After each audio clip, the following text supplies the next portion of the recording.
Hello सी intermediate warriors.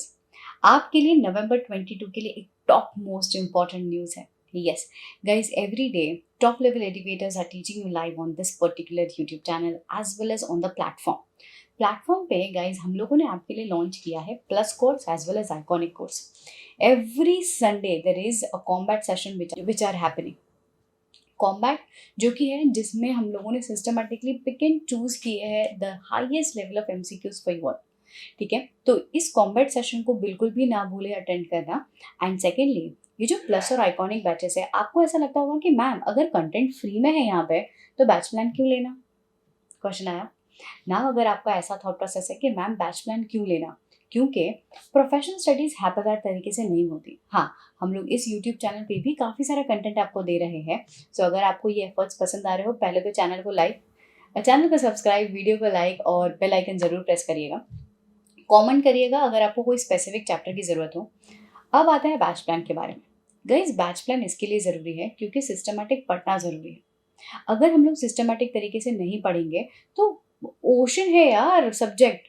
इतना ज़्यादा ज़्यादा वॉल्यूमिनस पोर्शन है, वो पता ही नहीं चलेगा कि कैसे कहाँ हैप्पीज़ेड तरीके से कवरेज हो रहा है। So we have planned up the systematic तरीके से एवरी सिलेबस पे। सो प्लस बैचेस के जो रेट्स है एंड आइकॉनिक बैचेस के जो रेट्स है वो कंपेयर कर लीजिए, it is the minimum. And हाँ, you can even use the code audit सार in order to get maximum possible discount. You can even use K Sangvi Live. Don't forget to miss on this coupon code, educators coupon code, so that you can get maximum discounts. ठीक है, सो आज हमें करना है एक नया topic which is related to audit report. चल तो शुरू करते हैं आज का हमारा सेशन related to audit reports and 700 series.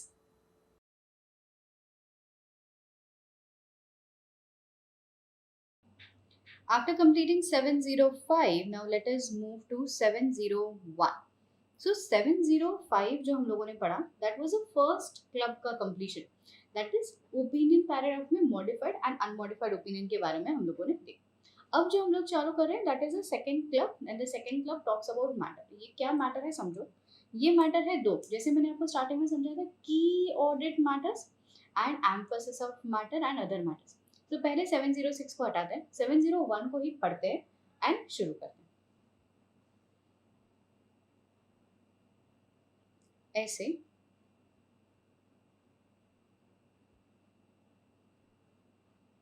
701 talks about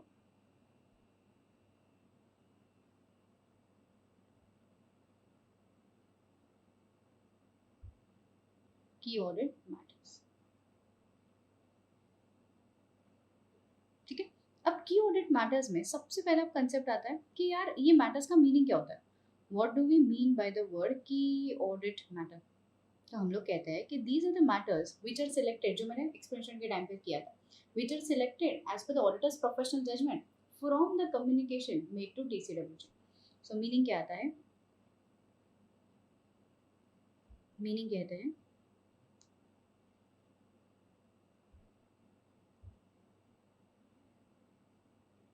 these are selected from the communication made to TCWG, communication made to TCWG, yeah, based on what, based on the auditor's professional judgment, based on auditor's professional judgment। Ma'am क्यों, क्योंकि these matters are significant matters, so these matters are the significant matters which are selected from the communication made to TCWG। significant, ये MCQ के लिए question है, significant matters। अब how will we determine, point number 2, आज आपने बोलने के लिए तो बोल दिया मैम कि ये सिलेक्शन कर लीजिए आप from the matters which are communicated to TCWG, but इसके लिए कुछ तो ग्राउंड्स होना चाहिए। क्या बात पे हम लोग सिलेक्शन करेंगे, आपने बोल दिया जजमेंट, अरे बट जजमेंट का कुछ दायरा तो हो। तो हम लोग कहेंगे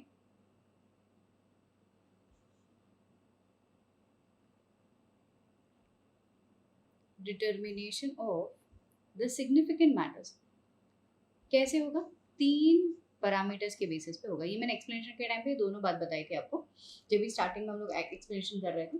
सो on the basis of first, if it all the area is highly risky area, it is assessed risky as per 315।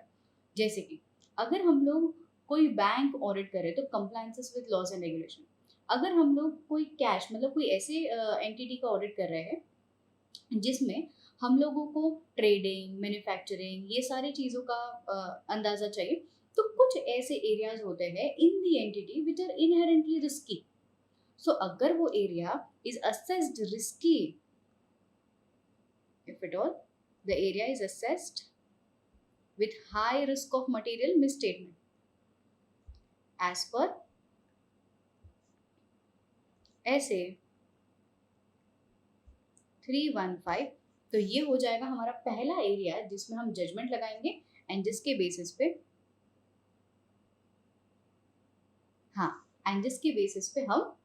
हम इन मैटर्स को KAM कह सकते हैं. दूसरा, if at all the matter contains high estimation uncertainty, high estimation uncertainty. What is high estimation uncertainty? High estimation uncertainty का मतलब होता है हमें नहीं पता है कि फ्यूचर में क्या होगा. जैसे कि ग्रेच्युटी का प्रोविजन करना, जैसे कि कोई केस चल रहा है, कोई कोर्ट कचहरी के पेंडिंग लिटिगेशन है. सो इन सारी एरियाज में अनसर्टेनिटीज है. आज की तारीख पे मुझे लग रहा है कि चीज़ें सही है, एविडेंसेस प्राप्त किए, the things are going good, the things are working well, but in this case मैं शेयर होल्डर्स को ये बताना चाहती हूँ कि देख भाई शेयर होल्डर, आज के दिन पे मुझे लग रहा है कि ये चीज़ें सही हैं, कल पता नहीं क्या हो. You understand, this is a key audit matter. ठीक है. And the last point which we say is other significant events और ट्रांजैक्शन. अदर सिग्निफिकेंट इवेंट और ट्रांजैक्शन. अभी what is the meaning of the word other significant event और transaction? समझो इसको. Other significant events और transaction का मतलब होता है, यहाँ पे मैंने कहा भी अदर्स, आपने तो ये बड़ा ब्रैकेट खोल दिया अदर्स, मैं कैसे समझूंगी कि अदर्स में क्या क्या है? तो उन्होंने बोला कि मैम रेफर करिए पार्ट पॉइंट नंबर 3. मैंने कहा क्या है इसमें? कहते हैं कि देखिए जो यूजर्स के लिए इंपॉर्टेंट है, सिग्निफिकेंट मैटर्स में क्या आएगा? वो चीजें जो यूजर्स के लिए इंपॉर्टेंट है. दूसरा, ये ऐसे मैटर्स हो सकते हैं जहाँ पे आपने ऑलरेडी TCWG से, दोज चार्ज्ड विथ गवर्नेंस से कम्युनिकेशन किया है and it contains high internal control deficiency, severity in internal control. तो ये सारा चीज क्या हो जाएगा? ये सारा चीज ऐसे इवेंट्स हो जाएंगे, अदर सिग्निफिकेंट इवेंट्स हो जाएंगे जिसके लिए, देखो यहाँ, जिसके लिए हम लोग अलर्ट हो जाए और इसको KAM कंसिडर करें. तो the matter which involves subjectivity, the matter which involves complexity, the matter which involves high judgement, the matters which is already significant जिसके लिए आप इंक्वायरीज कर रहे हो, which is important for the users, complexity, extent of procedures. कोई areas ऐसे होते हैं जहाँ पे हम लोगों को बहुत सारे प्रोसीजर्स अप्लाई करने पड़ते हैं, मतलब we are not getting those evidences over which we can conclude, मतलब ऐसे रिलायबल एविडेंसेस ही नहीं मिल रहे, तो बहुत मेहनत करनी पड़ रही. तो मैं ये नहीं कह रही हूँ चीज़ें गलत है, मैं ये सिर्फ बताना चाह रही हूँ मैंने मेहनत की, बहुत प्रोसीजर्स लगे बट चीज़ें सही. सीवियरिटीज in performing procedures, in control deficiency. So these are other significant matters और transactions. अब आते हैं next, complexity, subjectivity,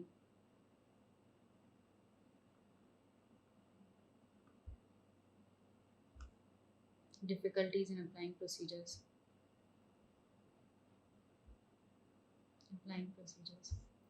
The extent of procedures applied. The nature, timing, जहाँ पे हमको लगता है additional लगा है, additional nature, timing and extent of procedures I am.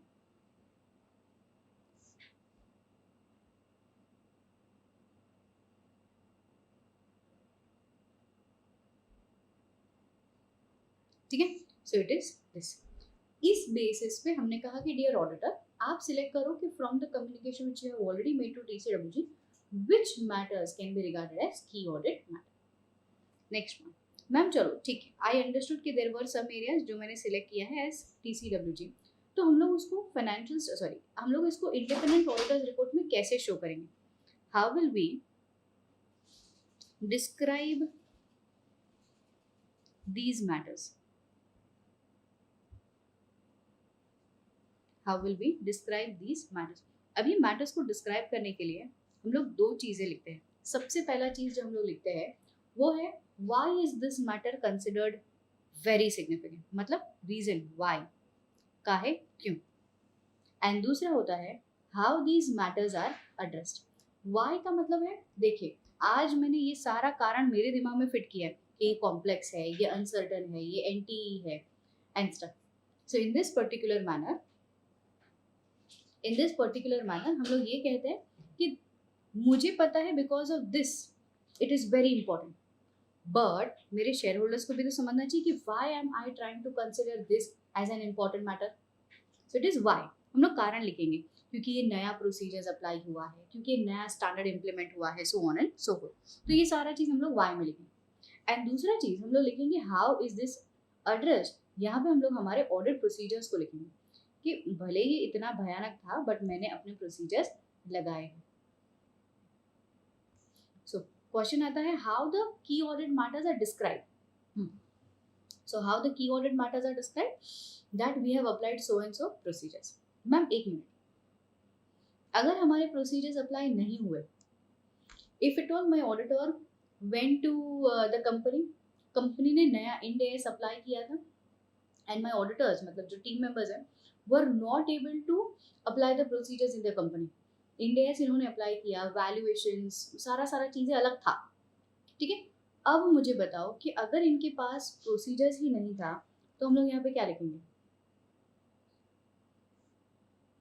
Procedures apply नहीं हुए तो क्या करेंगे बॉस? तो वो 701 में ना आकर के you will have to modify your report ना, क्योंकि यहाँ पे क्या हो जाएगा, हम लोग ये कहेंगे कि जो मैटर्स है ये की ऑडिट मैटर्स पे हम लोग प्रोसीजर्स अप्लाई ही नहीं कर पाए. अगर प्रोसीजर्स नहीं अप्लाई कर पाए तो सबूत कहाँ मिला जनाब? अगर सबूत नहीं मिला तो what we need to do is we need to modify the report. इतना समझना है? That means what? केएएम में ये दोनों ही एलिमेंट इंपॉर्टेंट है, हाउ एंड व्हाई, ठीक है. अगर प्रोसीजर्स नहीं अप्लाई किया तो 705 के हिसाब से आपको मॉडिफिकेशन देना पड़ेगा. स्टैंडर्ड फॉलो नहीं हुआ, SAAE नहीं मिला, so what ever the cases will call for modifications rather than adding that matter as की ऑडिट मैटर. मैंने आपको स्टार्टिंग में भी समझाया था की ऑडिट मैटर एक ऐसा मैटर होता है जिसके लिए आवर ओपिनियन इज unmodified, ठीक है. So you need to write why is this matter important, why is the matter considered as KAM as per your professional judgment, what is that significance, how the risk is addressed and how you have applied procedures. अब आता है fourth part, no communication of KAM to be made. ये क्या बात है समझो. देखिए, whenever we try communicating key audit matter, the most important factor which we actually agree is laws and regulation. हमारे लिए laws regulation सबसे प्रायोरिटी पे होता है. अगर लॉ ने कह दिया कि मैडम ये कम्युनिकेशन अब नहीं करोगे तो खत्म. If laws and regulation precludes a certain disclosure, precludes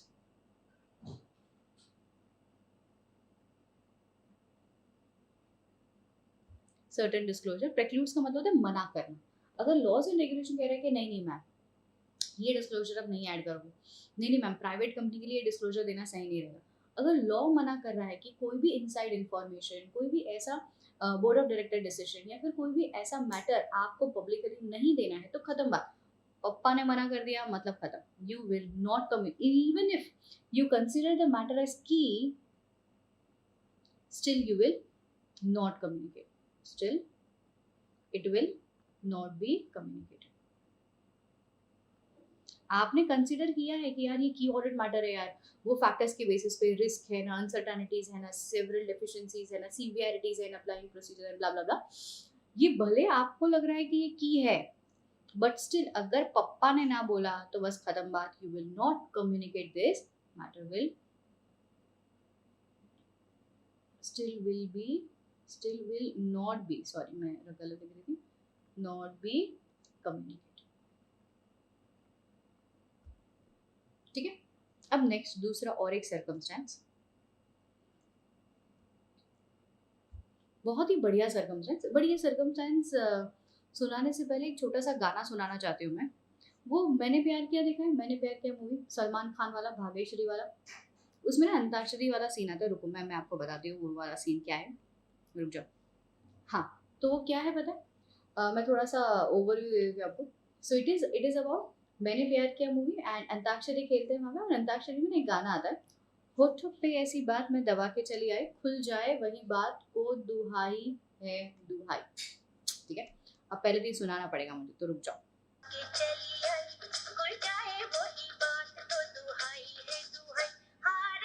गाना क्यों सुन रहे हो मैं बताती हूँ आपको।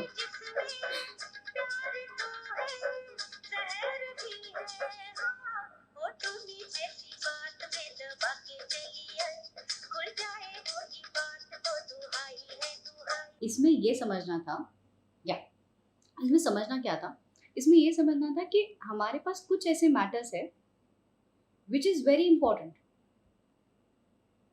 मूवी में वो मम्मी को पता चल गया है कि प्रेम को प्यार हो गया, उसको पता है कि ये मैटर है बहुत important, but still what is mummy telling, mummy is telling कि I will not speak it up, होठों पे ऐसी बात मैं दबा के चली आई, मैं नहीं बोलूंगी। बट अगर यही मैटर्स खुल जाए वही बात तो दुहाई है दुहाई, अगर यही मैटर्स हमारे मैनेजमेंट ने ऑलरेडी अपने रिपोर्ट में बता दिए तो फिर मैं भी बता दूंगी, तो फिर हम लोग कम्युनिकेट कर देंगे। अब इसमें और एक चीज है, second line of that song क्या कहता है, बोलता है कि बात जिसमें प्यार तो है जहर भी है। व्हाट इज जहर भी है? हम लोग क्यों ये बात को कम्युनिकेट नहीं कर रहे हैं? Because it outweighs public interest benefit, it outweighs public interest benefit. So ये है हमारा second circumstance, it outweighs public interest benefit. So now let us conclude. क्या कंक्लूजन आया? कंक्लूजन ये आया that matters will not be communicated if it outweighs the public interest benefit. But if the management already communicates this in their report or the financial statements, तो was even the auditor will be allowed to communicate it. ठीक है, so यहाँ पे दो circumstances है where the auditor having key audit matter still not communicated if the laws and regulation precludes it, and second, if those matter outweighs public interest benefit. But however, if management communicates it in their report, even the auditor will be allowed to communicate it as KAM. एकदम clearly समझ में आ गया, एकदम perfect, sure. So that was the next वाला point। क्या क्या पढ़ लिया हम लोगों ने? We started with what is a meaning, we understood how do we determine it, we know how to describe that matter, कौन से situations में we will not be communicating that KAM. Now the next point, fifth point, see, understand, KAM to be returned is mandatory for every listed company. So communicating KAM is mandatory for which company?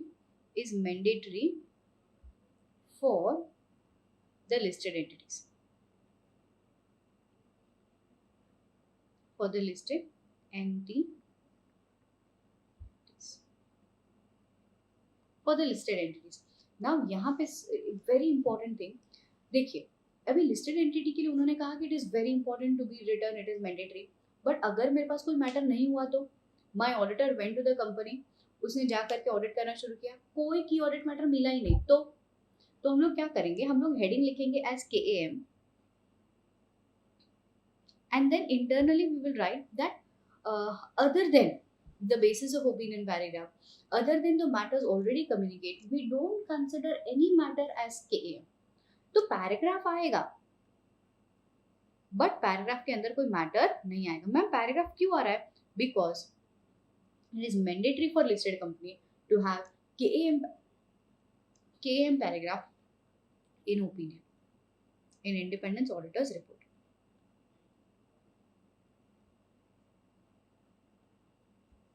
Everyone एकदम perfect. And also point number 6, what is the purpose? If you remember हम लोगों ने 260 में we understood that what is the advantage या फिर what is the purpose of communicating KAM to TCWG. We made it very clear कि TCWG को, management को KAM जानना जरूरी है, उनको एफर्ट्स लेने में काम आएगा, उनको ये सारी चीजें सुनने समझने में काम आएगा कि कहाँ पे लूप होल्स, एडिशनल इन्फॉर्मेशन मिलेगी। सेम चीज यहाँ पे भी अप्लाई होता है। What is the purpose of communicating KAM to the share holders? To shareholders, क्योंकि यहाँ पे 701 के तहत शेयर होल्डर्स 701 के तहत we are making our reporting to the members of the company. तो यहाँ पे हम लोग क्या बोलेंगे कि it will give some additional information, it will help in order to create the transparency of the procedures. At least we will be able to make my members, the shareholders understand कि boss हम लोगों ने खूब मेहनत की, the set of procedures which are apply. तो ये सब कुछ आर द पर्पस ऑफ की ऑडिट, या की audit matters. So it enhances the communicative value. It increases the transparency of the audit procedures. It will act as an additional information which will help the members to take informed decision. And last, it will assist the users in understanding the significant areas. क्योंकि मैंने already जब भी हम लोग bifurcate कर रहे थे कि KAM कौन से basis पे आएगा, so on the basis of the significance of the area, based on the management judgment, कौन से areas में judgment है, ये मैटर्स हमारे यूजर्स को पता चले। अब देखो एक बहुत इंपॉर्टेंट कंसेप्ट, यहाँ पे पर्पस पढ़ लिया। पर्पस पढ़ने के बाद पॉइंट नंबर 7 समझो। आज कोई मैटर है जो आप कहना चाह रहे हो कि की ऑडिट मैटर, मतलब there is some matter which is a key audit matter, ठीक है। अब in this key audit matter आपने लिखा है कि जब भी मैनेजमेंट कैश में ट्रांजैक्शन कर रहा है, ये मैंने माना है कि this is a risky transaction, risky area, मैंने थरली इसको चेक किया, सैम्पलिंग में आपने पूरा 100% का चेकिंग किया, and I have address this, I have obtained this evidences, cool. But because of any other area, जैसे कि कैश में आपको कोई मिसस्टेटमेंट नहीं मिला है, आपको इन्वेंट्री चेक करते समय, जब भी आप फिजिकल वेरिफिकेशन ऑफ इन्वेंट्री कर रहे थे, इन्वेंट्री चेक करते समय आपको वहां पे मिसस्टेटमेंट मिला।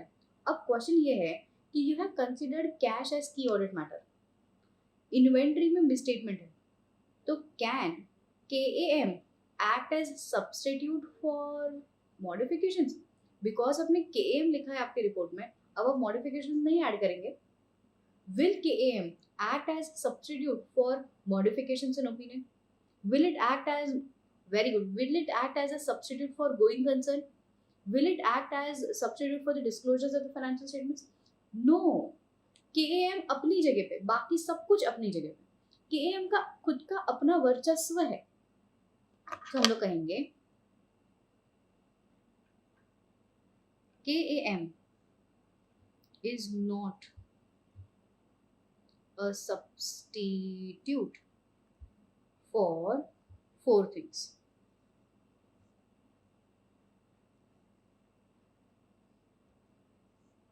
For modifications,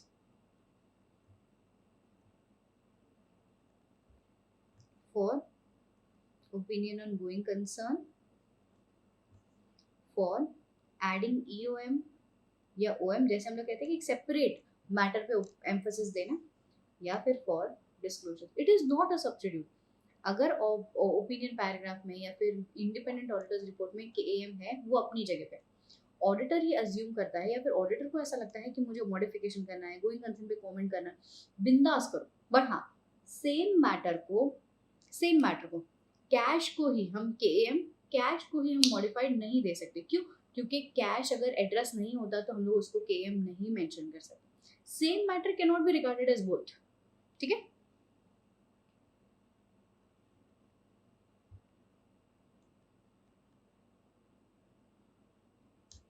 कूल है?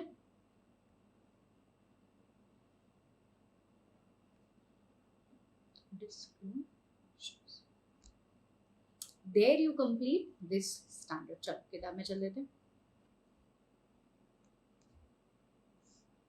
Yeah. So we understood this significance, purpose, no key audit matter to be communicated if laws and regulation preclude certain disclosures. Such communication outweighs public interest benefit. That is, it may do more harm than good. क्या बोल रहा था वो? बात जिसमें प्यार तो है, जहर भी है, like ना जहर ज्यादा. However, if the company discloses certain matters, खुल जाए वही बात को दुहाई है दुहाई. If company discloses such matter, then even auditor can communicate it. It is not a substitute for this. Is important question can be asked as MCQ. Expression of modifications, reporting on going concern, individual separate matters पे emphasis, मतलब separate matter पे opinion देना, EOM, OM, disclosures of the financial statements. Next, disclosures of KAM. इसका एक illustration कि boss we don't have any key audit matter, but फिर भी अगर key audit matter लिखना है तो कैसा लिखेंगे? So except for the matters which are described under the basis of qualified, modified, adverse वगैरह वगैरह, we are not having any opinion या फिर we are not determining any matter as KAM. Also very important point, the last point for the standard. Say for example the auditor went to the company में उसको evidences मिले ही नहीं, ठीक है, procedures apply नहीं हुए, पैंडेमिक की वजह पाया, इन्वेंट्री जो भी कारण एंड उसको एविडेंसेस मिले ही नहीं. ऑडिटर डिटरमाइन कि यार मैं काम करता हूँ, मैं डिस्क्लेमर ऑफ ओपिनियन दे देता हूँ, मतलब मैं ये बोल देता हूँ कि भाई मेरे को एविडेंसेस ही नहीं मिले, मैं डिस्क्लेम कर देता हूँ रिपोर्ट में, बस कुछ है ही नहीं बोलने के लिए. सो क्वेश्चन ये उठता है, when the auditor disclaims the independent auditor's report, फिर भी क्या उसको KAM लिखना है? नो. ठीक है. So KAM will not be added if the auditor disclaims his opinion. क्यों? चीख करके बोल रहा है कि बॉस मेरे को मैटर ही नहीं मिला है, मैंने TCWG से बात ही नहीं की है, एविडेंसेस ही नहीं मिला, तो KAM कहाँ से आएगा यार? So this is again an MCQ question. KAM paragraph is not to be added if the auditor disclaims the. यहाँ पे होता है happy ending of your KAM. Now immediately let me start with 706.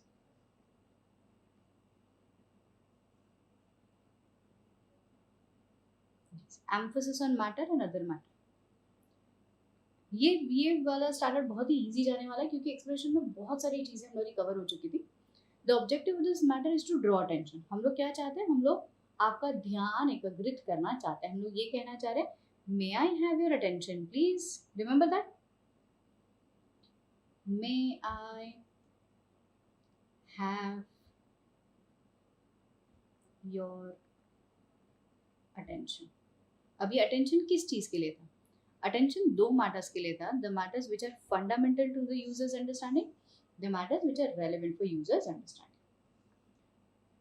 But एक minute ma'am, कोई भी matter हम EOM या OM कब लिख सकते हैं? जब वो matter is not prohibited by law. अभी लॉ को तो हम लोग इतना ज्यादा मानते हैं कि अगर लॉ ने कहा कि नहीं मैम ये मैटर आप KAM के नाम पे नहीं लिख सकते, तो बस stop then and there, not prohibited. ठीक है. एंड अगर वो सेम मैटर आपने KAM लिख दिया है तो बस वो सेम मैटर पे एम्फेसिस क्यों करेगा? तो बोलते हैं कि the matter can be stated as other matter paragraph only if it is not prohibited, only if it is not determined as KAM. Goes without saying guys, goes without saying. KAM में मैंने वही समझा. Next अब आता है यहाँ पे इसके ऊपर एज पर सोर्सेस. मुझे लास्ट टाइम के December 21 के बच्चों ने कहा था कि ये MCQ में पूछा हुआ क्वेश्चन कि where should be the placement of EOM OM. अभी पहले तो याद करो ऐसे 700 में जहाँ पे हम लोगों ने 700 पूरा सा रिकॉल करो. Content of independent auditor's report सबसे पहले लिखते हैं टाइटल, फिर एड्रेसी, फिर ओपिनियन, फिर बेसिस ऑफ ओपिनियन, फिर गोइंग कंसर्न की ऑडिट मैटर. ठीक है, खत्म करो. दूसरा उसके बाद स्टार्ट करते हैं मैनेजमेंट रिस्पॉन्सिबिलिटी, फिर ऑडिटर्स रिस्पॉन्सिबिलिटी, फिर location of the reference of auditor's responsibility. उसके बाद हम लोग लिखते हैं legal and the regulatory requirements, फिर signature date and place, signature date and place. ये पूरी रिपोर्ट में ईओएम कहाँ आया? हम लोगों ने तो कोई प्लेसमेंट डिसाइड ही नहीं किया। क्वेश्चन ये उठता है, अगर हमें कोई मैटर पे एम्फोसिस देना है तो हम कहाँ लिखेंगे? सेपरेट पैरा बनाएंगे या केएम के अंदर ही लिख देंगे या बेसिस ऑफ ओपिनियन के साथ साथ लिख देंगे? क्या करेंगे? समझो, हम लोगों को कहा जाता है 706 कहता है कि मैम देखिए, ईओएम या ओएम होना हर केस में पॉसिबल नहीं है। It is not a situation कि आप you will always have some matter to be emphasised of. नहीं, बोलते हैं जब भी आप ऑडिट करने जाओ, सी फॉर एग्जांपल हम लोगों ने के लिमिटेड का ऑडिट किया, मेरे पास कोई ईओएम का कोई मैटर ऐसा नहीं है जिसको मैं एम्फोसिस करना चाहती हूँ, कोई बात नहीं, लीव इट। बट अगर आप के लिमिटेड का ऑडिट करने जाओ एंड आपको ऐसे मैटर्स मिलते हैं which you want to emphasise on, तो अब आप क्या करेंगे? स्टैंडर्ड मुझे कहता है कि मैम आप सेपरेट पैराग्राफ बनाओगे। मैंने कहा ठीक है, जैसे के एम गोइंग कंसर्न वगैरह बन रहा है और उसको प्लेस करोगे। अब मैं फिर से टेंशन में, मैंने कहा सेपरेट पैराग्राफ तो बना लूँ, सेपरेट हेडिंग भी दे दूँ, बट वो पैराग्राफ प्लेस कहाँ करूँ? ओपिनियन के बाद, बेसिस ऑफ ओपिनियन के बाद, की ऑर्डर मैटर के बाद, कहाँ? स्टैंडर्ड मुझे कहता है as per your own description, depends upon the matter which you are trying to emphasize, yeah, depends upon the matter which you are trying to add as other matter, on the cruciality of the matter, based on your professional judgment आप decide कर लो the placement of that separate paragraph with that separate heading। ठीक है? So ma'am, is it fixed? No, it is not fixed, it totally depends upon the judgment। So the auditor may decide, मन मर्जी, may decide the placement of EOM or OM in the independent auditor's report depending upon the significance of such matters which is intended to be communicated as per the judgment। अब आता है यहाँ पे, so ma'am जो matters पे मैं emphasise करना चाहती हूँ, क्या वो मैटर्स के लिए मैं मॉडिफिकेशंस भी ऐड कर सकती हूँ? नहीं ना। अगर आपको मॉडिफिकेशंस करना है तो 706 क्यों, मॉडिफिकेशंस करना तो 705 आएगा। तो यहाँ पे हम लोग कहते हैं matters which would not require modification, which are not determined as KAM, can be now regarded as EOM या OM। It includes a separate paragraph with a separate heading। heading क्या आएगा? emphasis of matter। यहाँ पे heading क्या आएगा? other matter। This matter contains a reference, this matter contains a clear reference to the relevant disclosures that fully describes the matter, that fully describes the matter। No clear reference is made। OM के लिए मैंने आपको एक example दिया था 299 वाला, तो यहाँ पे फाइनेंशियल स्टेटमेंट्स के डिस्क्लोजर्स में ये बातें नहीं आएंगी। ठीक है? फॉर एग्जांपल, ये एग्जांपल जो है ना वो 2 बार एग्जामिनेशन में पूछे जा चुके हैं कि कैन एनीवन क्या डिस्क्राइब या फिर explain the examples which can be regarded as emphasis of matter. तो सबसे पहला तो हम लोगों ने कर लिया था 210, जहाँ पे हम कहते हैं कि ये वो मैटर है जहाँ पे financial reporting framework is not acceptable but for the fact laws and regulation बोल रहा है। When the financial reporting framework prescribed by the laws and regulations would not be acceptable, would be unacceptable, but for the fact it is prescribed under law, हम लोग इसको मान रहे हैं। तो इसको हम लोग बोलेंगे कि management you write it in your disclosures and even auditor will add this under EOM। दूसरा example, if at all the framework is a special purpose framework, ऐसे 200 के टाइम पे जब भी इनिशियल था तभी we actually understood special purpose framework and general purpose framework। general purpose framework, अगर general purpose framework है तो इसमें कुछ भी एम्फोसिस करने जैसा नहीं, जो नॉर्मल चल रहा है वो नॉर्मल ही है। बट अगर कुछ special purpose framework,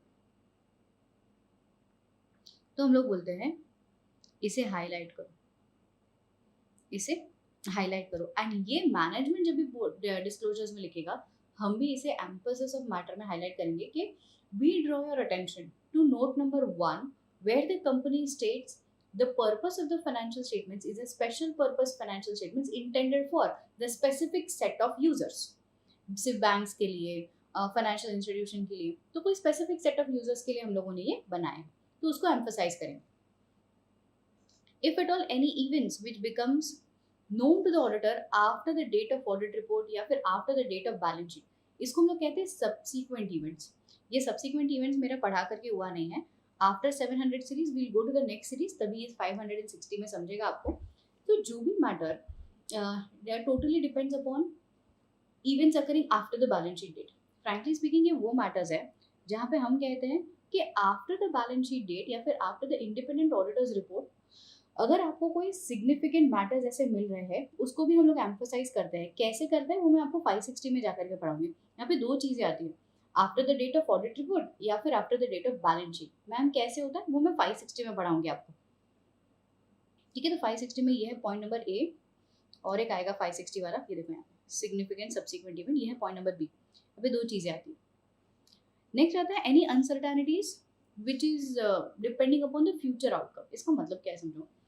You may have noticed company as per Ind AS 37 provision या कंटिजेंसीज के लिए डिस्क्लोजर्स देती है, राइट। सो देखो प्रोविजन या कंटिजेंसी कब आता है, जब चीजें अनसर्टन है। पैंडेमिक वाला सिचुएशन चल रहा है, कुछ चीजें ऐसी है जहाँ पे मुझे लग रहा है कि कॉन्ट्रैक्ट ऑनरस कॉन्ट्रैक्ट हो जाएगा, मतलब लॉस मेकिंग कॉन्ट्रैक्ट हो जाएगा। जो भी चीजें हैं उसको हम भी हमारे एम्फोसिस ऑन मैटर में एम्फोसाइज करके रखेंगे कि we draw your attention to note number 11 where the company has stated that so and so pending litigations are pending because of the pandemic, हमारा इतना इतना लॉस फोर्सिएबल है। तो ये सारा चीज हम भी एम्फोसाइज करेंगे।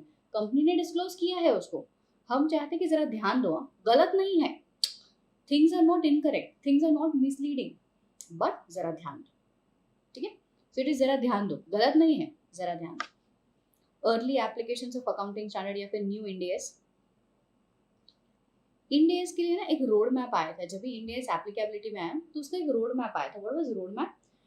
Depending upon the class of the companies, net worth कितना है, पेड शेयर कैपिटल कितना है, इंड AS were applicable to the companies. कई कंपनीज ने क्या किया था कि भले हम छोटी कंपनीज है बट इंड AS अभी से लागू कर लेते हैं। In that particular fashion, in that particular manner,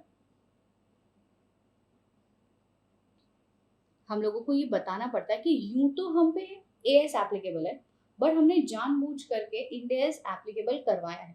company भी लिखती है अपने नोट्स में, मुझे भी एम्फोसाइज करवाना पड़ता है कि देखो कंपनी पे यूं तो नॉर्मली स्पीकिंग AS लागू होना चाहिए था, बट कंपनी ने वॉलंटरीली इंड AS एप्लीकेबल करवा दिया है, जिसमें कोई खामी, जिसमें कोई हार्म नहीं। अ मेजर कैटास्ट्रॉफ से फाइनेंशियल पोजीशन पे you have a doubt, going concern वाले पोजीशन पे यू हैव अ डाउट कि कंपनी में not be able to continue as going concern. So all these examples can be stated as emphasis on matter. Next आता है OM paragraph में क्या क्या लिखेंगे। सबसे पहला example I give you as 299 and समझो guys, examples are example, not necessary that you need to write just these points, stick to it. Example का मतलब होता है कोई भी ऐसी स्थिति जहाँ पे आप EOM या OM लिखो, ठीक है। तो यहाँ पे OM पैराग्राफ का 299 वाला पॉइंट मैंने समझा है कि जहाँ पे joint auditors are dissenting and issuing two separate independent auditors report, so you need to give cross reference, ठीक है, you need to give cross reference।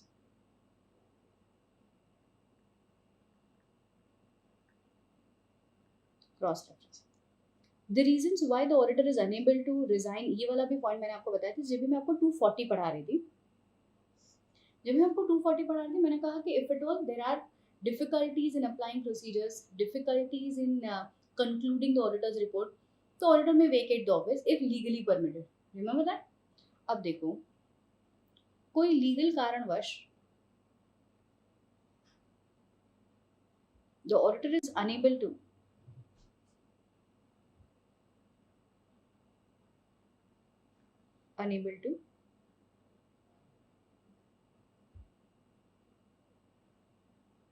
Continue auditing, तो अब मैं क्या बोलूंगी कि देखो भाई साहब, मैं तो ऑफिस वेकेट करके जाना चाहती थी, बट ये लीगल कारणवश मैं ऑफिस वेकेट करके नहीं जा पा रही हूँ एंड मैं मेरा ओपिनियन दे रही हूँ।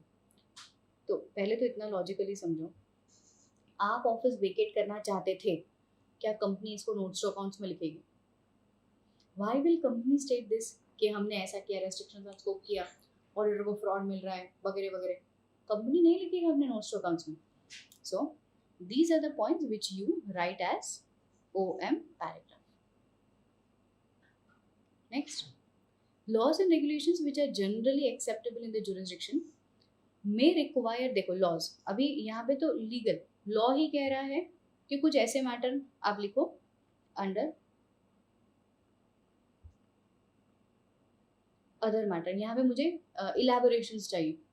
तो यहाँ पे लॉज डिपेंडिंग अपॉन कौन सी एक्ट है, कौन सी कंपनी है, कौन से प्रकार का एंटिटी है, ऑर्गेनाइजेशन के बेसिस पे फर्दर एक्सप्लेनेशन मांग सकता है कि ये ऐसी जेड पे बिलोंग करता है, ये ऐसी यूनिट है जो एक्सपोर्ट कर रही है, फेमा रूल, फेरा, ये सारे रूल्स के तहत ऑडिटर पे ये एक्स्ट्रा रिस्पॉन्सिबिलिटी हो सकती है,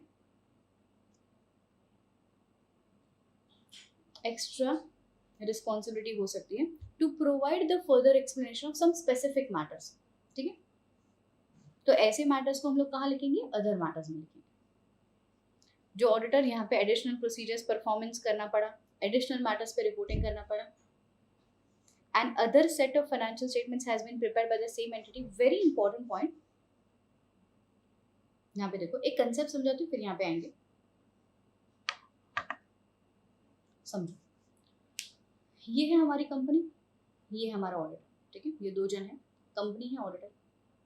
ऑडिटर जाता है कंपनी में, कंपनी के मैनेजमेंट ने ऑडिटर को दे दिया है बुक्स ऑफ अकाउंट्स। ठीक, ऑडिटर की क्या जिम्मेदारी है, ऑडिटर की सिर्फ इतनी जिम्मेदारी है कि जो भी बुक्स ऑफ अकाउंट्स उसको मिले वो उसको चेक करे, उस पर ओपिनियन दे करके चलता बने। कूल। केस कुछ ऐसा है कि auditor went to the company, company के पास जाने के बाद कंपनी ने उसको एक set of books of accounts दिया, ऑडिटर ने उसको चेक किया और ओपिनियन दे दिया, ठीक, कोई दिक्कत। एक साल बाद इनकम टैक्स डिपार्टमेंट आया और देखा यार ये कंपनी ने तो दो सेट ऑफ फाइनेंशियल स्टेटमेंट बनाए। शायद आपको पता होगा, कच्चा बिल और पक्का बिल, कैश में ट्रांजैक्शन होता है कभी कभी। सो इनकम टैक्स डिपार्टमेंट आया कंपनी के पास और डिपार्टमेंट कंपनी को बोलता है कि कंपनी ये दो सेट ऑफ फाइनेंशियल स्टेटमेंट का हिसाब। डिपार्टमेंट को बहुत गुस्सा आ गया। डिपार्टमेंट ने ऑडिटर को बोला कि ऑडिटर किया क्या तूने, आपको भेजा था उधर कंपनी में ऑडिट करने के लिए, आप single set of financial statement देख करके ओपिनियन दे करके आ गए, या फिर मेरा नुकसान हो रहा है। मैं इनकम टैक्स डिपार्टमेंट साक्षात स्वयं, अगर इन्होंने प्रॉफिट डिक्लेयर नहीं किया मतलब इवेजन ऑफ टैक्स किया, यहाँ पे मेरा नुकसान हो रहा है। इनकम टैक्स डिपार्टमेंट ने फाइल कर दिया कंप्लेन ऑडिटर के बारे में। किसको, माँ ICAI को। ICAI के पास जा करके डिपार्टमेंट ने वहां पे कंप्लेन फाइल कर दी कि क्या ये ऑडिटर भाई साहब ने एकदम ही नेग्लिजेंस किया। वहां गया, एक सिंपल जा करके एक सेट ऑफ फाइनेंशियल स्टेटमेंट्स के ओपिनियन दे करके आ गई, ऑडिटर ने गलती किया, मैंने नुकसान किया है टैक्सेशन का। अब सोच समझ करके बताऊं, whether the chartered accountant who has completed the work based on the information, explanation, books of accounts provided to him by the management, is he liable? Judgement क्या आना चाहिए? देखो आप भी चार्टर्ड अकाउंटेंट बनने वाले हो, मैं ऑलरेडी चार्टर्ड अकाउंटेंट हूँ, सोच समझ करके जवाब दें। So the auditor is not liable. Why? Because financial statements में हम लोग ओपिनियन में सबसे पहला पैराग्राफ हम लोग लिखते हैं as per the information and explanation given to us by the management, whatever is given to us we will check, we will express opinion.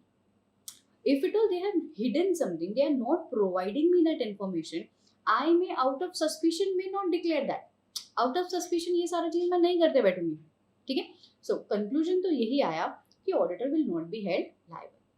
अब देखो इसको थोड़ा सा आगे लेकर के आते हैं। ये सेम केस, मतलब this is a case of income tax versus GM Dhandhekar, liabilities of auditor में सेम केस है ये चैप्टर में। ठीक है, अब थोड़ा सा आगे बढ़ते हैं। When you are going to audit the financial statements, company gave you the financial statements, मतलब सेम केस को थोड़ा सा रिपीट करते हैं। Auditor went to the company, company ने फाइनेंशियल स्टेटमेंट्स दिए एंड उसको बोला कि sir as per Indian GAAPs हम लोगों ने ये फाइनेंशियल स्टेटमेंट्स बनाए हैं, ये लीजिए। ठीक, अभी उन्होंने जब भी ऐसा बोला ना कि मैम एज पर जब भी सर जब भी एज पर इंडियन गैप्स है ब्ला ब्ला ब्ला, ऑडिटर को क्वेश्चन आया मतलब क्या आप कोई दूसरे गैप्स के हिसाब से भी फाइनेंशियल्स बना रहे हो क्या? तो कंपनी ने ऑडिटर को कहा कि हाँ sir, we are preparing the financial statements as per German GAAPs also, क्योंकि हमारी मेन पेरेंट कंपनी जो है वो जर्मनी की। ठीक है, तो हम लोग जर्मन गैप्स के हिसाब से भी फाइनेंशियल स्टेटमेंट्स बना रहे हैं, बट उसका ऑडिटर वो कंसोलिडेटेड फाइनेंशियल स्टेटमेंट्स वो जर्मनी वाला ऑडिटर जो प्रिंसिपल ऑडिटर है वो कर लेगा। तो यहाँ पे don't you feel the auditor has the knowledge that the company has prepared two sets of financial statements based on the different purpose and the framework. अब वो भले जर्मन गैप्स वाले फाइनेंशियल स्टेटमेंट्स पे ओपिनियन नहीं दे रहा है, that matter would be added as OM in his report. Okay, guys, I just wanted to relate this. Okay, company has two sets of financial statements. One, the current one, which is as per Indian GAAP. Company is also prepared. Company has also made the financial statements as per UK GAPs, German GAPs, वगैरह वगैरह. That has to stand as other matters. Ma'am, ये जानते हुए आपने express नहीं किया, that will be misconduct. ठीक है? And another set of financial statements has been prepared by the same entity in accordance with some other general purpose framework, and that the auditor has issued the report. अगर मैंने उसके लिए भी कोई separate issue दिया है, separate report दिया है, तो वो चीज़ भी हम लोग OM पैराग्राफ में लिखें. वेरी इंपॉर्टेंट, ये वाला पॉइंट भी वेरी इंपॉर्टेंट. रीजंस फॉर इसके ऊपर ना पूरा एक केस स्टडी बन सकता है. Reasons for non-resignation. Next, the auditor's report intended solely for the intended users and should not be distributed to other parties. ये भी हम लोग लिख करके रखते हैं कई बार OM पैराग्राफ में, जहाँ पे हमको पता चलता है the entity which we are using, the entity which we are auditing are in the verge of या फिर are in the process of raising funds. अगर हमको लगता है कि कंपनी IPO FPO ला रहा है, तो मैं बिंदास मेरे OM पैराग्राफ में लिखूंगी कि देख भाई, ये मेरा रिपोर्ट प्रोस्पेक्टस के साथ जाने वाला रिपोर्ट नहीं है, ये प्रोफॉर्मा फाइनेंशियल स्टेटमेंट्स के ऊपर रिपोर्ट नहीं है. It is specifically intended for this specific set of users. Laws and regulations about the planning. अगर लॉ कहता है कि प्लानिंग स्कोप, इसके लिए भी आप अदर मैटर्स में चीजें लिखो 260 के हिसाब से जो भी आपने कम्युनिकेट किया, तो you can write this as other matters. ठीक है, आज तक उन्होंने एग्जांपल्स ऑफ EOM पे क्वेश्चन पूछा है, एग्जाम्पल्स ऑफ OM पे ऊपर आज तक कभी क्वेश्चन नहीं आया है. ये मैं थोड़ा सा इंपॉर्टेंट मार्क करवाती हूँ as an expected exam question, क्योंकि never have been asked in the examination. ये वाला ऑलरेडी 2 बार पूछा जा चुका है. एंड यहाँ पे ऐसे 706 समाप्ति की घोषणा लेता है. There you complete the beautiful standard happy ending.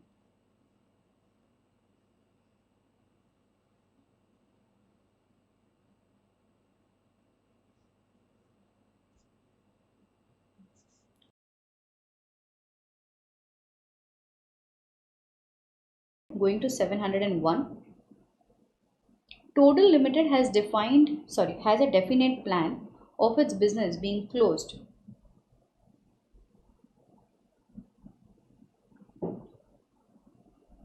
within a short period from the closure of the accounting year ended 31st of March 2017. The financial statements for the year ended 31st of March 17 has been prepared on the same basis as it was prepared in the earlier years, with an additional note that the business of the company shall cease in the near future and the assets shall be disposed of in accordance with the plan of disposal as decided by the manager. The statutory auditors of the company indicated this aspect in the key audit matter by reference to the possible cessation of the business and making adjustments, if any, thereto, to be made at the time of cessation only. Comment on the reporting which is made by statutory auditor. Total Limited का जो business है, उनको लग रहा है वो कुछ समय में बंद हो जाएगा. सो कंपनी ने क्या किया, कंपनी ने एक एडिशनल नोट डाल दिया कि यार ये बिजनेस बंद हो जाएगा इन द नियर फ्यूचर. तो ऑडिटर ने क्या किया, auditor of the company indicated this aspects as key audit matter and खाली एक रेफरेंस दे दिया टू द पॉसिबल सिजेशन के आई जस्ट ड्रॉ द क्या बोलते हैं attention to so and so फलाना फलाना where the company has already stated the company will cease the business, business बंद हो जाएगा.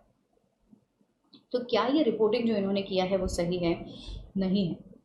यहाँ पे हम लोग बोलेंगे कि अगर बिजनेस बंद हो रहा है तो आप गोइंग कंसर्न के हिसाब से entity's ability to continue as going concern का इम्पैक्ट लिखिए.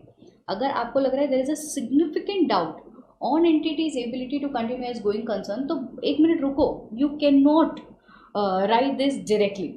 ठीक है. और frankly speaking further key audit matters अगर आपको लिखना भी है तो की ऑडिट मैटर में 2 चीज़ें लिखनी ज़रूरी है for each key audit matter. क्या, why is this matter key and how have you addressed.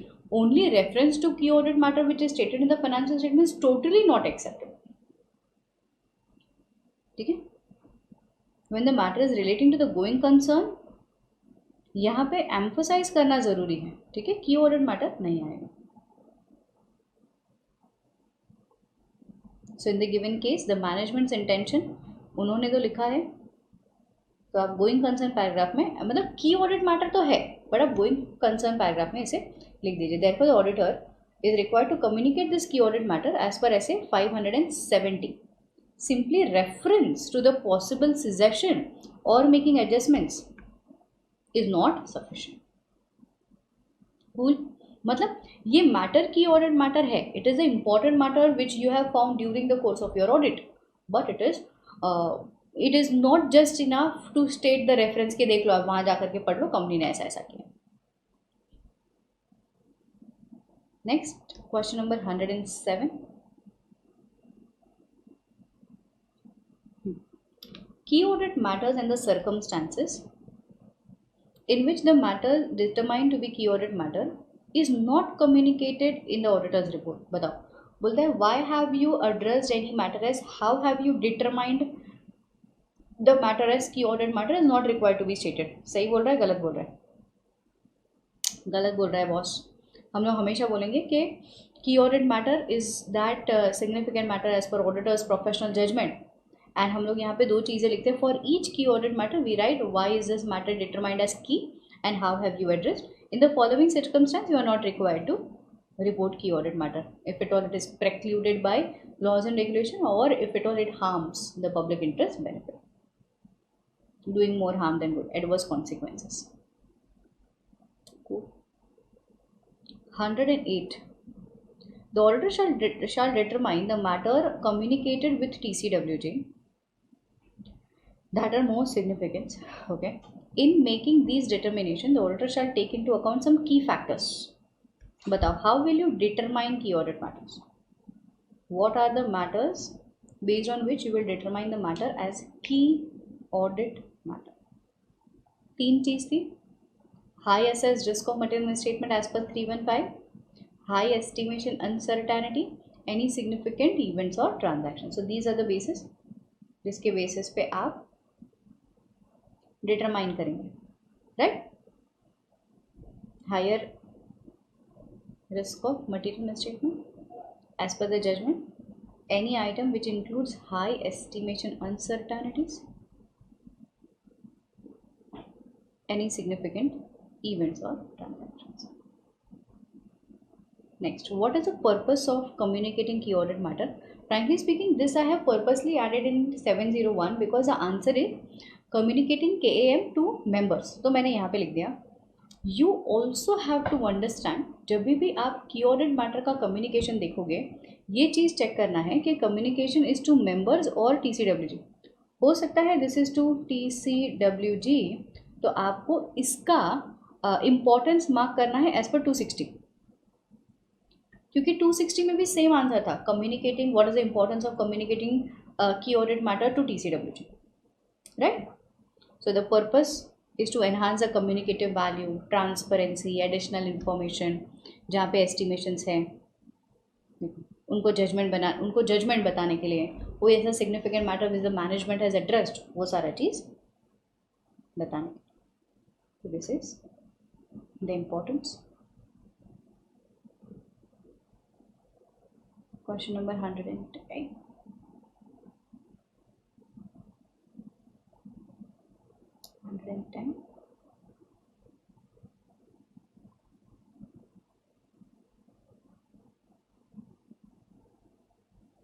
AKY Limited is a listed entity engaged in the business of software and is one of the largest company operating in this sector. Okay.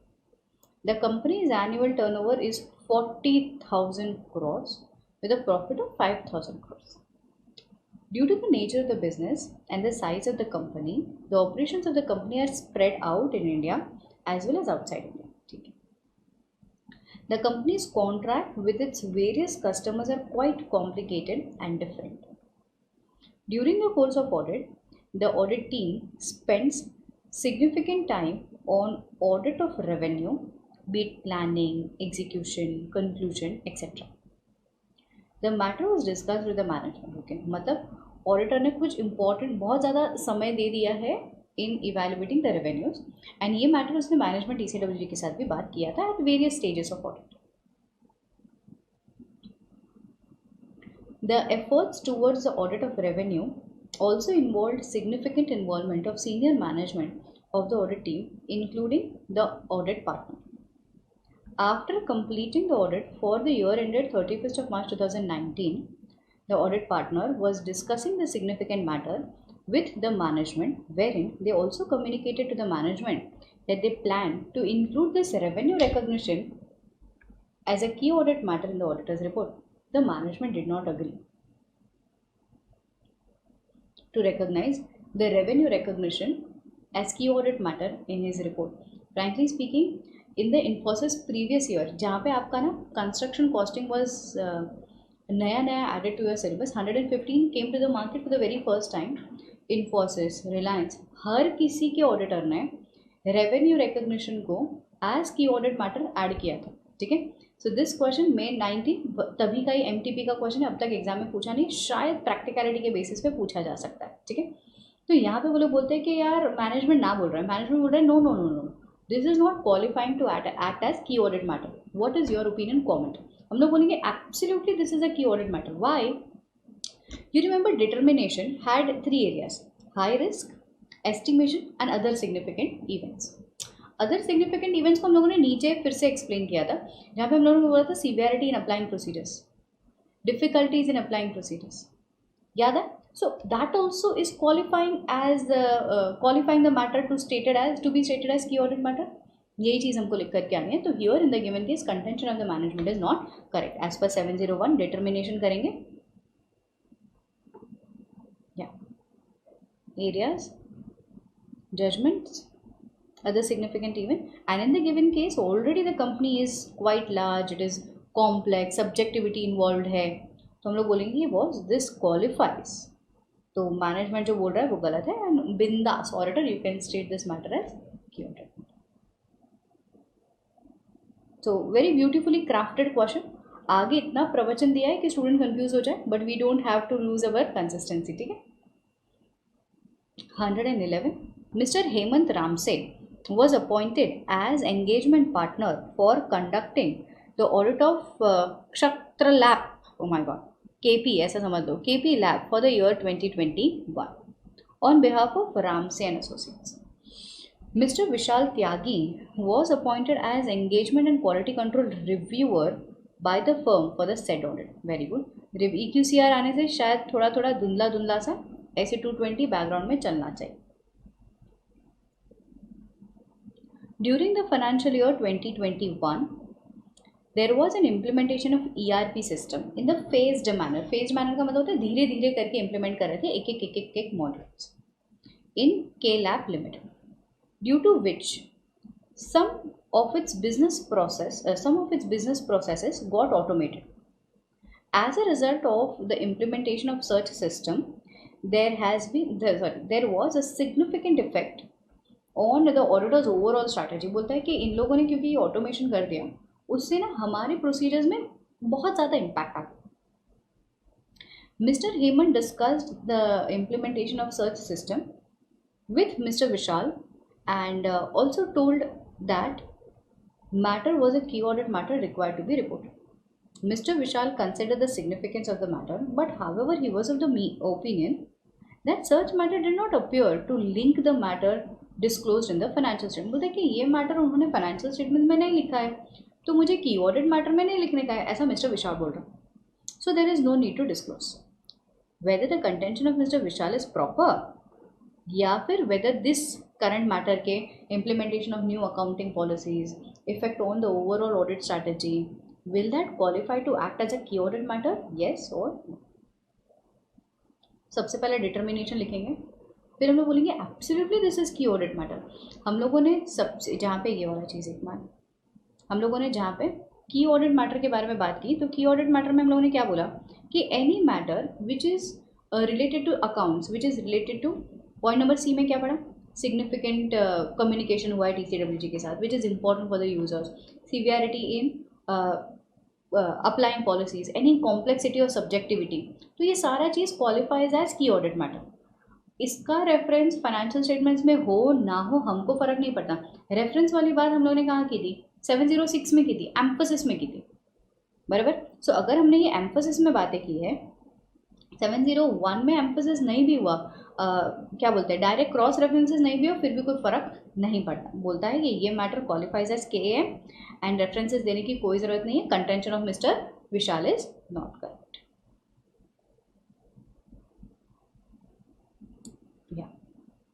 तो यहाँ पे significant risk है। सो implementation of ERP हो रहा है, नया system आ रहा है, so accordingly this can be considered as KAM। However इसका कोई सिग्निफिकेंट अटेंशन, क्या बोलते हैं, इसका कोई रेफरेंसेस नहीं दिया तो चलेगा। मिस्टर विशाल भाई साहब, आपका कंटेंशन गलत है, you need to disclose this as KAM। Done done done. यहाँ पे आपके सारे के सारे क्वेश्चन ऑफ ऐसे 701 खत्म होता है। अब हम शुरू करेंगे the questions with regards to SA 705। मुझे ऐसा लगता है कि एक जश्न तो बनता है यहाँ पे। अब 706 शुरू करते हैं, काफ़ी सारे क्वेश्चन 705 के थे। Audit qualifications and emphasis. एक मिनट यश, एक बार म्यूट कर लीजिए ना बच्चे। Yes. हाँ जी, या so question number 128, audit qualification and emphasis on matter. इस पे डिफ्रेंसिएशन ऐड करना है। Qualification is with regards to SA 705, emphasis is with regards to 706। पूरा चिट्ठा पिट्ठा लिखना है। Qualification subject to except for आएगा, मॉडिफिकेशंस में सॉरी एम्फोसिस में we will write the cross references. यहाँ पे हम लोग ये बोल रहे हैं कि चीज़ें गलत है, बट एम्फोसिस में we are not adding any modifications. यहाँ पे बेसिस ऑफ मैटर पैराग्राफ में जो मैटर गिविंग क्वालिफिकेशन है उसको एलैबोरेट करेंगे। यहाँ पे ऐसा कोई एलैबोरेशन नहीं आएगा, we will just seek attention. So that is differences. Easy वाला क्वेश्चन था। 129, CA Samir, it is not A Samir, it is CA Samir, a statutory auditor of Tramfram Limited for the financial year 2021. While concluding the audit, CA Samir decided to issue unmodified report. Wow. Though he also concluded that material uncertainty existed with regards to the company's ability to continue as going concern on account of pending litigation। बोलता है कि कोई तो cases चालू है tram का, उसकी वजह से he is of the view that the company has made appropriate disclosures with respect to such pending litigations in the notes to accounts annexed to the financial statements of the Tram. Explain how CA Samir will deal with the situation. Also, you need to draft the relevant portion of the auditor's report. ये study mat का ICI का जो module है उसका given question है। बोलता है कि आपको अनमॉडिफाइड रिपोर्ट देना है। मैं क्यों बताती हूँ पहले तो। See, whenever you start auditing, आपको सबसे पहला इवेल्युएट करना होता है indicators indicating the management's ability to continue as going concern, the company's ability to continue as going concern. अगर आपको इंडिकेटर्स मिलते हैं जैसे कि पैसा नहीं है, फाइनेंशियल लॉसेस है, ऑपरेटिंग इंडिकेटर्स है, अगर आपको ये कंटिन्यूअस बेसिस पे एविडेंसेस मिल रहे हैं कि यार company is not going to run for a foreseeable future, आपके दिमाग में डाउट आ जाएगा कि यार बस going concern impact. Step number 2 कहता है कि अगर इम्पैक्ट होता है going concern, you check for mitigating factors. What is mitigating factors? That is plan B. अगर हमको पता है कंपनी नहीं चलेगा तो कंपनी के पास जाकर के बात कर लो कि सर मुझे पक्का डाउट है ये नहीं चलेगा आपका काम। तो कंपनी आपको सामने से बोलेगा कि नहीं सर, भले मैंने आज के दिन पे ज़्यादा प्रॉफिट ना कमाया, बट माई प्लान बी से कि ऐसा ऐसा करूँगा, वैसा वैसा करूँगा, काम हो जाएगा। तो अब हुआ क्या है पता है, आपके पास इंडिकेटर्स थे कि कंपनी नहीं चलेगा, कंपनी ने आपको इतना अश्योरेंस दिलाया कि नहीं नहीं हमारे पास प्लान बी है, we have mitigating factors.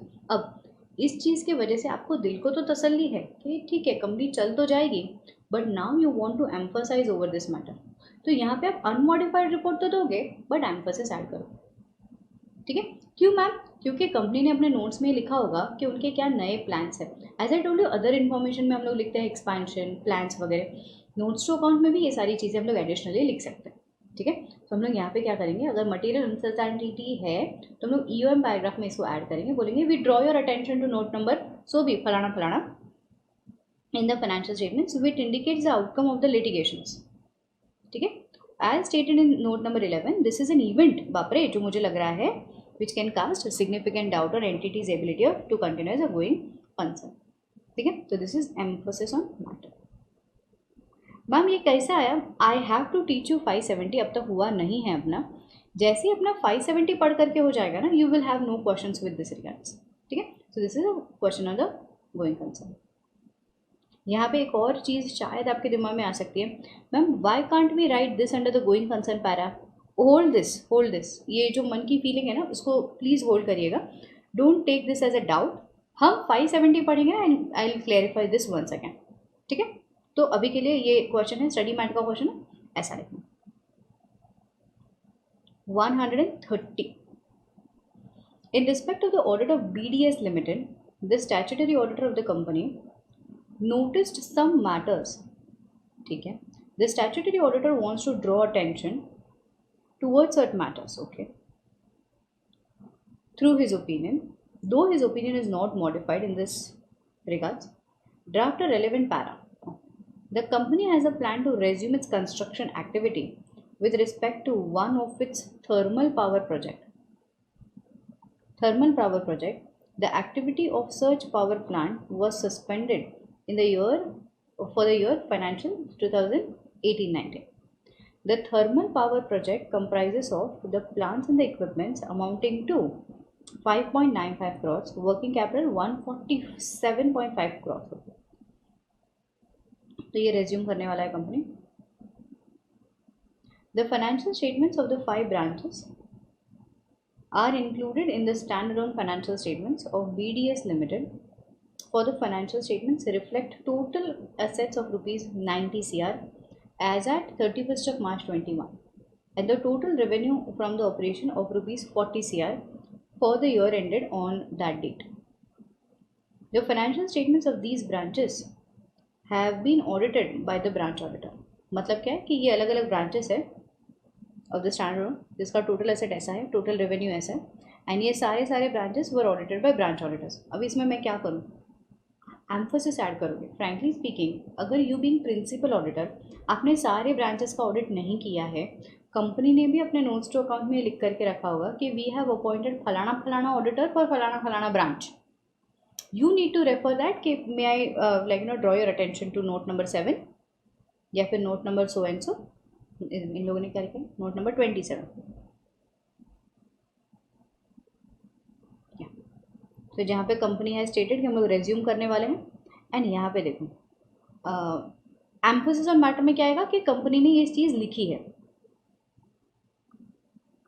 But ma'am what if company ने अपने नोट्स अकाउंट में ये नहीं लिखा, फाइनेंशियल स्टेटमेंट्स में ये नहीं लिखा है कि मेरे मेन प्रिंसिपल ऑडिटर ने ब्रांचेस का ऑडिट नहीं किया, ब्रांच का ऑडिट करने के लिए ब्रांच ऑडिट करने के लिए सेपरेट ऑडिटर अपॉइंट किया है। तो इसमें हम लोग कौन सा पैराग्राफ ऐड करेंगे, यहाँ पे समझता है ईओएम ऐड करेंगे, क्योंकि company has return this in the financials. यहाँ पे company has not return, but this is relevant for your share holders to know that the principal auditor has not audited branch, the branches are audited by so and so auditor. तो यहाँ पे हम OM paragraph add करेंगे। So we did not audit the financial statements of 5 branches, जिसका total assets क्या है और total revenue from operation क्या है। बट हाँ, बिकॉज वो ब्रांच ऑडिटर ने ऑडिट कर लिया है, our opinion is not modified in this regards. We have solely relied over the reports over the branch audit and the opinion is not modified. Important.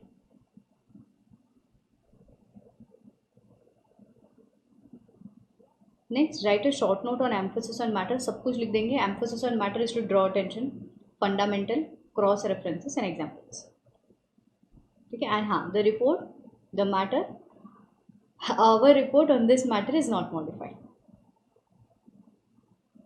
Draw attention, judgment के हिसाब से it is fundamental, we are not modifying the report, this matter is not stated as KAM, and for example these are the circumstances. Example वो 210 वाला example और 800 वाला example, दो example खत्म।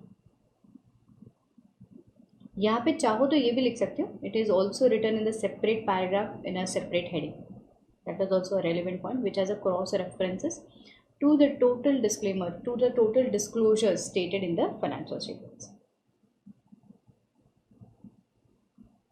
KPI Limited is a joint venture of KPI Incorporations. I Limited, KPI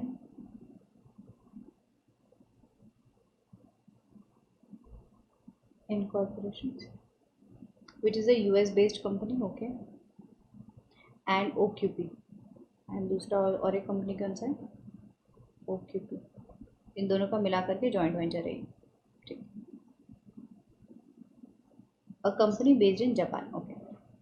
KPI Limited was registered in India and operating as a marketing support for the company as KPI Incorporations. All the cost of KPI Limited are incurred in India. The entire revenue of KPI Incorporation is generated in USD. Okay. The entire funding requirements of KPI Limited is taken care by the joint partners. Okay. Since KPI Limited is based in India, hence it is also required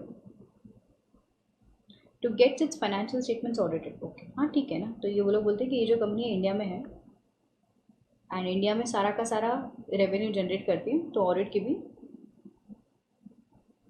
requirement आएगी. The company appointed new auditors for the audit of the financial statements for the year ended 31st of March 20. After doing all the appointment formalities, wherein the auditors were required to ensure the compliances with the standards on auditing. As I told you, this is an important area, and international standards on auditing. It is not internal, international standards on auditing. As an expert, how will you deal with the auditor when he is required to audit with the circumstance of both? मैंने आपको बोला था, you need not refer it unless and until there is no conflict. Same answer. There is no conflict which would lead the auditor to modify या फिर to include an emphasis या फिर not to include an emphasis. And also point number B, there has to be at minimum each element set out in the laws and regulations should be prescribed. ठीक है, अगर ऐसा रहा तो ठीक है, तो कंप्लाई विद बोथ. इफ ऐसा नहीं रहा तो आप चुपचाप इंडियन स्टैंडर्ड्स ऑन ऑडिटिंग को फॉलो करके आएंगे.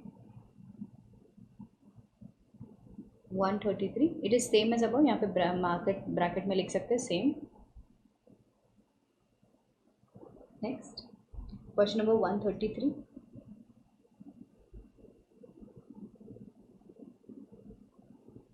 Relevant notes given by the management of the financial statements of Indian branch office are as follows.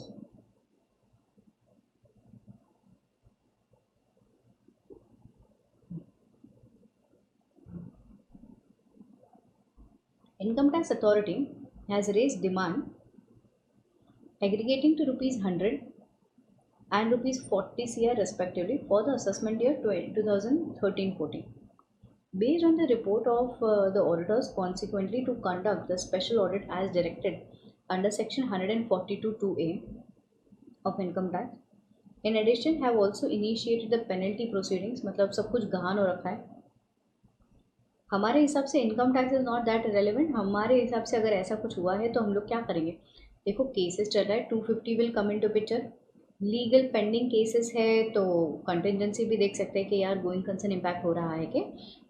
Based on the review, underlying documents and the legal inputs, the management has assessed that there is a probability of likely outflow to the extent of 50 crores in relation to बाप रे इतना पैसा जा सकता है, in relation to the above demand, and has accounted for the same in this financial statements. With respect to the further liabilities of 50 crore, the management believes that it has necessary documents to furnish. उनको लगता है कि जो ये लोग demand कर रहे हैं ना, मैनेजमेंट को लगता है we have a necessary documents, हमारे फेवर में ही आएगा judgement. Good chances that we will win, हमारे फेवर में आएगा. Further, the management believes that the likelihood of the penalty imposed against the company is not probable. वो लोग wave of कर देंगे.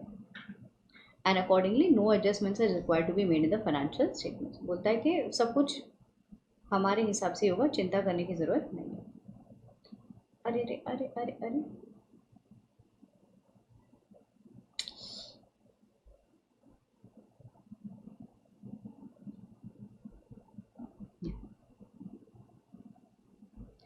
As on 31st of March 17, The company has accumulated loss of 150 against the equity of rupees 100. Net liability is of 35 crore. The management is of the view that the current loss are primarily attributable to the income tax liability devolving on the company as discussed under para so and so. As per the management assessment, it is likely to generate rupees XYZ from the operations from the business for the year ended 31st of March 18 and 19. Further, the company's key shareholders have confirmed that they shall continue to providing the further financial assistance in day-to-day operations. As an auditor, you are required to draft an emphasis on matter, and in the given situation, you are required to analyze कि यार इन्होंने जो notes to accounts में note दिया है क्या ये sufficient है कि नहीं, पूरा चिट्ठा पिट्ठा दे दिया है तुम्हारे सामने. तो पहले तो we draw your attention to note number so and so कि यहाँ पे इतने का डिमांड किया है. फिर हम लोग बोलेंगे we draw your attention to note number so and so. देखो यहाँ पे नोट नंबर दिया हुआ था कि कंपनी का ऑलरेडी 150 करोड़ का लॉस है against the equity of 100 CR. But company को अभी भी लगता है कि कोई भी चीज़ गलत नहीं जाएगी, हमारे ही फेवर में चीज़ें आए. ठीक है, our opinion is not modified in this. ये पॉइंट लिखना खूब ज़्यादा ज़रूरी है whenever you talk about emphasis on matter. यहाँ पे आपके ऐसे 706 के रिगार्ड्स में क्वेश्चंस खत्म होते हैं.